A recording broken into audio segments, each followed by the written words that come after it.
Shalom saudaraku yang dikasihi oleh Tuhan, berjumpa kembali dengan saya di channel ini. Terima kasih telah mendukung perkembangan channel ini dengan cara subscribe dan memberikan like, sehingga video di channel ini direkomendasikan oleh YouTube untuk menjangkau banyak orang. Tentu memberikan komentar yang sopan, cerdas, yang berkaitan dengan video yang saya upload, dan kiranya bersedia untuk men-share video di channel ini ke berbagai media teman-teman. Tuhan memberkati kita. Saudaraku yang dikasihi oleh Tuhan, kali ini kita akan melihat sebuah kisah yang begitu menarik dan luar biasa yang dikerjakan oleh Tuhan bagi artis yang akhirnya memutuskan untuk percaya kepada Tuhan Yesus. Ini perkara luar biasa yang dilakukan oleh Yesus dari zaman ke zaman dan akan datang. Pagi hari ini saya melihat satu firman Tuhan dari Kisah Para Rasul 2, bagaimana khotbah Petrus yang begitu luar biasa kepada orang-orang Yahudi, supaya mereka datang kepada Tuhan Yesus, dan mereka terharu atas apa yang disampaikan oleh Petrus, dan akhirnya mereka menyerahkan diri untuk dibaptis. Tetapi yang paling menarik buat saya ketika Petrus berkata, orang-orang Yahudi dan banyak lagi orang yang paling jauh akan datang kepada Yesus. Orang yang paling jauh diartikan ada banyak orang-orang di luar Yahudi yang akhirnya datang kepada Yesus untuk diselamatkan oleh Yesus, oleh kabar baik, oleh Injil itu sendiri. Dan mereka berkata, bagaimana supaya kami diselamatkan? Berilah dirimu, percayalah kepada Tuhan Yesus dan berilah dirimu dibaptis, maka kamu akan diselamatkan. Saudaraku yang dikasihi oleh Tuhan, hal ini pun berlaku bagi umat muslim dimanapun kau berada. Keselamatan itu datang untuk semua orang, karena Kristus datang untuk semua orang. Dia datang kepada setiap orang yang ingin dan membuka hati kepadanya. Tetapi jikalau matamu buta, pikiranmu tumpul, kerjaanmu hanya menghina, mengejek tentang Yesus, tidak apa-apa sebenarnya, karena Yesus tidak akan pernah terpengaruh dengan apa yang kamu katakan. Tetapi ingatlah, sekalipun kamu mengatakan demikian, tetap Yesus mengasihimu. Nah, saudaraku, kali ini kita akan melihat sebuah kisah ini. Dan bagi kamu umat muslim, berkacalah kenapa mereka kok bisa meninggalkan iman mereka dan akhirnya menjadi Kristen. Itu luar biasa. Bagaimana kesaksiannya, jangan lewatkan, simak baik-baik. Semoga kita diberkati, dikuatkan dan diteguhkan dalam keimanan kita. Dan bagi kamu umat muslim, jadilah cerdas, karena Yesus yang menyelamatkan kita dari dosa. Ini dia videonya teman-teman.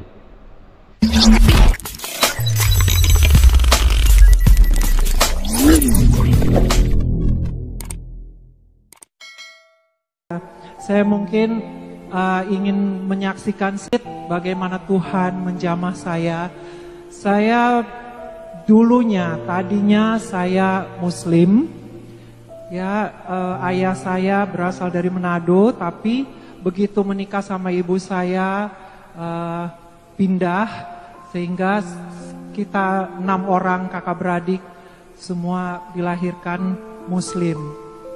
Dan kehidupan bergulir seperti biasa, dan saya juga sampai satu saat saya terjun ke dunia entertain sebagai model tadinya, dan juga kemudian pemain film layar lebar, dan kemudian sinetron sampai saat ini.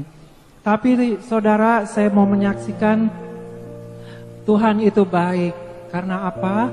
Karena Tuhan menjamah saya di saat saya sedang dalam kebimbangan, mencari kebenaran itu di mana. Saya selalu berdoa, dulu saya sholat 5 waktu, saya selalu berdoa, Tuhan tunjukkan saya jalan kebenaran itu. Selalu saya berdoa seperti itu. Dan puji Tuhan, saya pada waktu itu ikut KKR tahun 89, saya mengikuti KKR di Istora. Di situ dikatakan bahwa ada kesembuhan ilahi, dan saya membawa papa saya yang sedang sakit keras, sakit kanker stadium 4. Saya bawa ke KKR itu, padahal saya belum percaya sama Tuhan Yesus. Puji Tuhan, tindakan yang tepat dan luar biasa. Dan hari pertama saya tidak mendapatkan apa-apa, dan ayah saya ditumpang tangan juga belum disembuhkan Tuhan. Hari kedua saya datang lagi, nah di situ saya dijamah Tuhan. Begitu saya menaikkan satu pujian, saya diurapi oleh Roh Kudus, dan saya nangis terus sepanjang kebaktian itu. Haleluya, luar biasa dijamah Tuhan. Dan ayah saya didoakan lagi juga tidak terjadi sesuatu apapun dan tidak sembuh, belum sembuh. Hari yang ketiga saya datang lagi, di situ saya baru mendengarkan firman Tuhan. Betul-betul saya fokus mendengar firman Tuhan. Ya, firman Tuhan ditabur itu tidak akan kembali dengan sia-sia. Firman itu bekerja dalam kehidupan saya dan sampai saat ini. Puji Tuhan, firman Tuhan yang didengar tidak sia-sia. Memang ayah saya tidak sembuh secara jasmani, tetapi Tuhan punya rencana lain bagi papa saya. Papa saya meninggal dipanggil Tuhan, tetapi sebelum meninggal Tuhan sudah jamah hatinya sehingga papa berbalik lagi menerima Tuhan Yesus dan dibaptis. Ya, seperti anak yang hilang akhirnya kembali kepada Tuhan Yesus dan meninggal dalam Tuhan. Tuhan Yesus dahsyat. Dan bukan hanya di situ saja karya Tuhan dalam hidup saya terus bergumul, saya baca Alkitab, saya nggak tahu, saya nggak ada yang nginjilin, ya, saya bertobat lewat pujian, dan saya kebetulan seminggu kemudian ada seminar mengenai Al-Quran dan Alkitab, saya ikut lagi di situ, saya membawa 2 kitab suci, dan di situ saya menemukan ayat yang betul-betul membuat saya bertobat, dan ayat ini adalah ayat yang membuat saya tidak ada alasan lain untuk tidak menerima Tuhan Yesus. Di dalam Yohanes 14 ayat 6, di situ dikatakan, akulah jalan dan kebenaran dan hidup. Tidak ada seorang pun yang datang kepada Bapa kecuali melalui aku, kata Tuhan Yesus. Tidak ada nama lain. Ya, tidak ada nama Abraham, Adam, siapapun, Muhammad, tidak ada. Jadi nama Tuhan Yesus, dialah jalan itu, jalan menuju surga. Kebenaran itu, kebenaran yang memerdekakan kita. Ya, amin. Amin. Yesus jalan kebenaran dan hidup. Dan juga hidup. Kita memiliki hidup kalau kita percaya kepada Tuhan Yesus. Bahkan hidup yang berkelimpahan. Amin. Di situ saya, aduh Tuhan, selama ini memang saya tidak tahu. Memang kadang-kadang kita binasa karena tidak tahu. Jadi ada satu ayat lagi yang menambah kuatnya saya lagi. Di dalam Kisah Para Rasul 4 ayat 12. Di situ dikatakan, dan keselamatan tidak ada di dalam siapapun juga, selain di dalam Dia, maksudnya Yesus Kristus, sebab di bawah kolong langit ini tidak ada nama lain yang diberikan kepada manusia yang olehnya kita diselamatkan. Oh, haleluya. Haleluya, kita berikan tepuk tangan untuk kemuliaan nama Tuhan. Ya, tidak ada nama lain di bawah kolong langit ini. Luar biasa. Ya. Hanya nama Yesus, haleluya. Akhirnya saya rindu, saya dibaptis dan saya memanggil hamba Tuhan untuk saya mempelajari. Saya belum tahu itu membaca Alkitab dari mana, dari kitab Kejadian sampai Wahyu, dari mana dulu. Akhirnya saya baca dari awal sampai Wahyu. 3 kali saya baca. Saya panggil hamba Tuhan untuk privat, untuk pendalaman Alkitab. Dan sampai saat itu saja, saudara, semakin saya mau dekat sama Tuhan, semakin banyak proses-proses yang harus saya jalanin. Proses yang memang tidak enak dan sulit pada waktu itu dirasakan. Ya. Memang ikut Yesus harus pikul salib, tapi Yesus pasti akan tolong. Saya dulu sebelum saya bertobat, saya masih hidup dalam dosa. Kayaknya hidup saya oke-oke aja gitu, lancar-lancar aja, nggak ada masalah, jalan aja bergulir gitu. Tapi setelah saya mengenal kebenaran, menerima Tuhan Yesus, mengaku dengan mulut bahwa Yesus Kristus adalah Tuhan, saya diproses masuk dapur ujian. Dalam proses-proses yang betul-betul saya belum pernah mengalami sebelumnya. Saya diproses sampai saya habis dicuci oleh Tuhan. Bersih maksudnya apa? Saya dibikin nol. Nol itu maksudnya apa? Tidak punya apa-apa, saudara. Yang dulu saya dapatkan pada waktu saya belum bertobat, Tuhan kikis habis. Saya nol bahkan minus, sampai saya menjual-jual barang untuk makan. Tapi puji Tuhan, Tuhan itu baik. Tuhan kembalikan, gak begitu lama Tuhan kembalikan berlipat kali ganda. Oh, luar biasa. Thanks God. Oh haleluya, dahsyat dan ajaib Tuhan kita. Ya, terima kasih Tuhan Yesus, dan Tuhan mau setiap kita tidak beroleh kebinasaan tetapi beroleh keselamatan. Dan Dia tidak mau melihat kita binasa. Dan begitu besar kasih Allah akan dunia ini sehingga kita anak-anaknya diberikan keselamatan itu. Dia mati, menderita, bahkan mati di kayu salib hanya untuk siapa? Untuk kita semua. Amin. Amin. Begitu besar pengorbanan Tuhan Yesus. Dan begitu saya terima Tuhan Yesus, hidup saya berubah. Pola pikir saya berubah. Amin. Hati saya berubah. Dulu kalau saya ada orang memfitnah saya sedikit, teng langsung. Langsung saya bereaksi. Meresponi bahwa apa? Kayaknya mau ajak berantem, tapi sekarang Tuhan ubahkan sehingga saya memiliki hati seorang hamba yang tulus melayani Tuhan. Dan saya menanggalkan semua yang ada dulu, kesombongan, iri hati, dengki, dan semua saya tanggalkan dalam nama Yesus.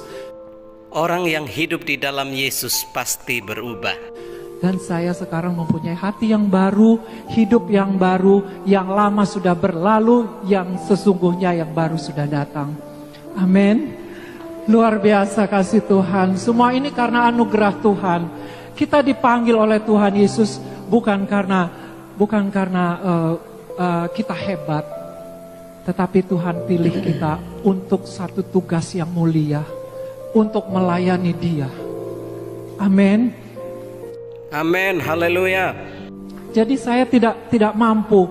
Saya paling gak suka orang bilang sekarang, wah artis bertobat karena udah gak laku gak laku dipakai sinetron, udah gak laku dipakai nyanyi. Jadi dia pelayanan sekarang. Aduh Tuhan, sangat berdosa sekali menghakimi sesama. Padahal kita ini bukan kemauan kita, tetapi Tuhan yang memberikan, Tuhan yang memilih kita untuk kita menerima keselamatan ini. Itu adalah anugerah yang begitu besar. Amin. Amin. Jadi kalau saya dibilang saya bertobat karena tidak laku lagi, aduh, mungkin di sini juga ada Bapak Pendeta Adek Manuhutu, ya Pak Adek ya. Beliau juga bertobat bukan karena tidak laku lagi nyanyi. Amin. Amin, haleluya. Karena memang panggilan Tuhan. Tuhan sudah menempatkan setiap kita di mana mau ditaruh. Dan puji Tuhan, saya bersyukur Tuhan juga tempatkan saya pada komunitas anak-anak Tuhan, hamba-hamba Tuhan yang senantiasa mendukung saya. Di saat saya mau jatuh lagi, saya lemah, ada yang menguatkan. Tangan Tuhan yang menuntun saya dan memakai orang-orang yang komunitas di sekeliling kita. Amin. Saya juga sekarang ini terlibat dan tergabung dalam panitia Paskah. Saya dipercayakan juga saya pengurus Hagai Himpunan Gereja Indonesia. Saya juga pengurus juga di Yayasan Makin, Mata Air Kasih Indonesia. Dan saya juga tergabung juga dalam satu ministry, 247 Global Ministry. Amin. Semuanya itu karena anugerah Tuhan. Bukan karena saya mau mempromosikan diri saya, enggak. Siapa yang mempromosikan diri kita? Tuhan. Tuhan Yesus yang mempromosikan diri kita, bukan kita sendiri. Kita manusia, kita hanya mengikut apa kehendak Tuhan. Amin. Puji Tuhan, luar biasa. Ibu tidak hanya dipanggil oleh Tuhan, tetapi juga menjadi bagian dalam pekerjaan Tuhan. Dan puji Tuhan, yayasan kita ini bergerak sampai ke pelosok-pelosok desa. Memang kita baru start, baru mulai, tapi Tuhan sudah buka jalan. Ini loh tugas kamu, ini loh yang akan kamu kerjakan. Kita hanya ikut apa Tuhan mau. Amin. Oke, mungkin sampai di situ ya Tuhan akhirnya merubah saya 180 derajat. Dan seperti yang saudara lihat, mungkin kalau saya beberapa tahun yang lalu kita tidak akan bertemu sini karena saya masih asik juga dengan keduniawian. Tapi puji Tuhan, segala sesuatu kalau kita mengandalkan Tuhan, segala perkara akan terjadi dalam kehidupan kita. Dan tidak ada yang mustahil bagi Tuhan Yesus Kristus. Amin. Amin. Segala kemuliaan hanya bagi Tuhan Yesus. Dan bagi kita yang percaya kepada Dia, mari kita semua berharap dan mengandalkan Tuhan dalam kehidupan ini. Persoalan selalu ada dalam kehidupan. Selagi kita masih ada di dunia ini, persoalan tetap. Oke teman-teman yang dikasih oleh Tuhan, kita sudah menyaksikan kisah perjalanan artis ini untuk akhirnya mengikut Kristus secara pribadi. Dia dididik dalam keislaman. Itu luar biasa dan akhirnya memang Tuhan menyatakan dirinya kepadanya. Saudaraku yang dikasih oleh Tuhan, ini menjadi pelajaran bagi banyak orang bahwa Kristus sangat mengasihi kita. Entah bagaimanapun latar belakang kehidupanmu, Kristus sangat mengasihimu. Saya berharap kamu jangan mengeraskan hati. Lihat, baca Injil dengan baik, baca, pelajari dengan baik, tanya sungguh-sungguh siapa juru selamat umat manusia. Karena sampai kapanpun perbuatan baik, amal dan apapun yang kamu lakukan untuk mencapai surga, itu tidak akan mungkin bisa. Terkecuali surgamu itu mainan, surgamu itu ecek-ecek, surgamu itu tidak nyata atau dapat dibuat-buat. Tapi surga yang sesungguhnya adalah surga di mana Allah berdiam, itu suci, kudus, tak bercacat, tak boleh ada satupun dosa di sana, tidak ada aktivitas yang lain di sana selain daripada menyembah Tuhan. Oleh karena itu, dengan kamu mengatakan aku melakukan perbuatan baik, amal dan segala macam masuk surga, ya weslah lakukan itu. Tapi di dalam Tuhan yang benar, tidak mungkin usaha manusia dapat mencapai kerajaan surga. Efesus dengan jelas berkata, kitab Efesus, kamu diselamatkan oleh karena kasih karunia, bukan hasil usahamu, bukan karena perbuatan baikmu, tapi karunia Allah, pemberian Allah kepadamu. Karunia Allah hanya dapat tergenapi di dalam Yesus Kristus yang mati bangkit dari kematian untuk menyelamatkan kita dari dosa. Percayalah, putuskanlah untuk percaya kepada Yesus karena Dia sangat mengasihi dan menantimu. Teman-teman yang dikasihi oleh Tuhan, bagi kamu orang Kristen, kuatlah dalam imanmu, jangan diombang-ambingkan oleh pengajaran-pengajaran yang tidak benar. Bagi kamu umat Muslim, perhatikan baik-baik, bertanya engkau sungguh-sungguh dalam doa dan sholatmu. Tanya sungguh-sungguh siapa Allah yang sesungguhnya. Kristus Tuhan yang menyelamatkan hidupmu. Dia menantimu, Dia mengetuk pintu hatimu. Datanglah kepada Dia karena Dialah juru selamat atas hidupmu. Sampai di sini video saya teman-teman. Semoga kita dicerahkan, diedukasi, dan kiranya kebenaran ini boleh membawa kita kepada jalan yang benar di dalam Kristus Yesus. Sampai ketemu di video saya selanjutnya. Jangan lupa tekan tombol subscribe dan like, komen dan share. Tuhan memberkati kita. Bye-bye.